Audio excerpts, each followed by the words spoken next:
State bank of Travancore retirees association Palakkad ജില്ലാ സമ്മേളനം നടത്തി. സമ്മേളനം അസോസിയേഷൻ ജനറൽ സെക്രട്ടറി സി.ടി. കോശി ഉദ്ഘാടനം ചെയ്തു.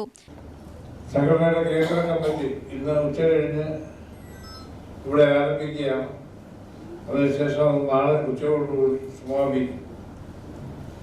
ആദ്യമായിട്ടാണ് കേന്ദ്ര കമ്മിറ്റി കൂടുന്നതിനുള്ള അനുബന്ധമായ സാധാരണഗതിയിൽ കേന്ദ്ര കമ്മിറ്റി തിരുവനന്തപുരത്ത് അല്ലെങ്കിൽ എറണാകുളം ആ രീതിയിൽ അല്ലെങ്കിൽ മറ്റ് ചില കേന്ദ്രങ്ങൾ വളരെ അപൂർവമായി നടത്തിയിട്ടുണ്ട് എന്നുള്ളത് ഒഴിച്ചാൽ ഇപ്പോഴത്തെ നമ്മുടെ തീരുമാനം കഴിയുന്നത്ര മേഖലകളിലേക്ക് കേന്ദ്ര കമ്മിറ്റി യോഗങ്ങൾ മാറ്റി നടത്തുകയും അതാത് മേഖലയിലുള്ള നമ്മുടെ കുടുംബാംഗങ്ങളെ സന്ദർശിച്ച് അവരുമായി ഒരു ഇന്ററാക്ഷൻ, അവരുടെ ഒരു യോഗം കൂടുക, അവരെ കൂടുതൽ ഉന്മേഷഭരിതരാക്കാൻ ശ്രമിക്കുക എന്നുള്ളതാണ്.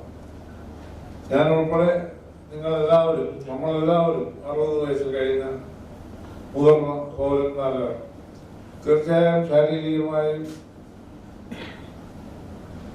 ആരോഗ്യപരമായും ഒക്കെയുള്ള പ്രശ്നങ്ങൾ എല്ലാ ആളുകൾക്കും ബുദ്ധിമുട്ടുകൾ സൃഷ്ടിക്കുന്നുണ്ട് എന്ന വരിയിൽ തന്നെ സെക്രട്ടറി ആർ ചന്ദ്രശേഖരൻ അധ്യക്ഷത വഹിച്ചു. President KS. കൃഷ്ണ മുഖ്യപ്രഭാഷണം നടത്തി.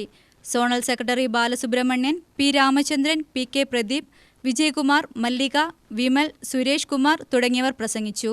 UTV news Palakkad.